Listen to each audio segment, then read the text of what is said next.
Hello members, Dan Lloyd here, Director of Agronomy with the Country Club of St. Albans, here with your weekly update. It is a brutal, hot and humid week. This place looks like a ghost town, not many people playing golf right now.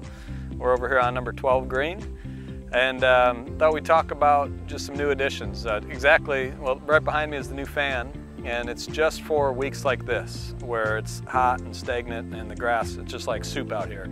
And so some air movement provided by this fan here and the one we have on 14 on Tavern is really important, because what happens is when the plant gets hot, when bent grass gets hot, it gets a little confused with its photosynthetic process. Basically, it needs to be taking CO2 for that, and then the enzyme responsible, it gets a little less selective in the hot days, so it ends up grabbing O2, oxygen molecules, and cleaving those, which then leads to a chain reaction that kills the plant. So these hot days, especially in areas like this on number 12 where there's absolutely no airflow right now, these fans are going to be critically important for weeks like this.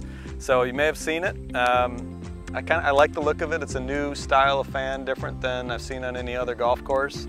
It does a good job blowing air. We're still working out some kinks.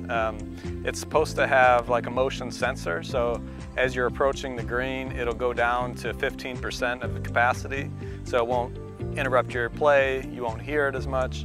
But we're still kind of working that out, and we're still tweaking some oscillation issues. So it's a work in progress, but even now, just as it is, it's helping a lot. I have a nice breeze at my back, and otherwise there would be none. So it's a pretty slick tool. We're still dialing it in, but you know, feel free to let me know if you think it's too much air or too loud or anything like that, or in the wrong place. But I think we're in pretty good shape here. So this should help, and this green is looking pretty good for this time of year. This is one of the ones that we typically struggle with, and the one on 14 is definitely helping. Now that one's a portable fan, so it runs on a generator, and the generator is pretty loud. So that one's a little bit obnoxious. We're looking into seeing if we can mount it permanently like we have over here.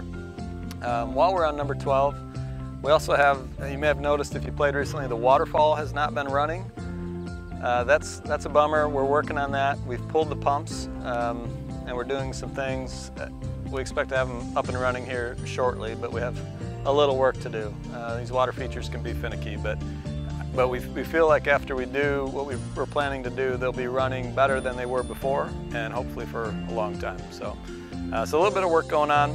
I intended to talk about ball mark repair today, and then I was informed that Joe the Pro already took care of that. So I appreciate that, Joe, because on these hot days you definitely see it. And it's not so much that people aren't fixing them, it's just not fixing them, you know, as the plant would like you to. Instead of pushing in from the top and just kind of making these areas smaller and knitting them together, it's the prying that pulls roots and doesn't stand a chance on weather like this. So yeah, the courses are holding up fine with this heat and humidity. Luckily it's going to break next week, and expect to see more of you out here. Thanks.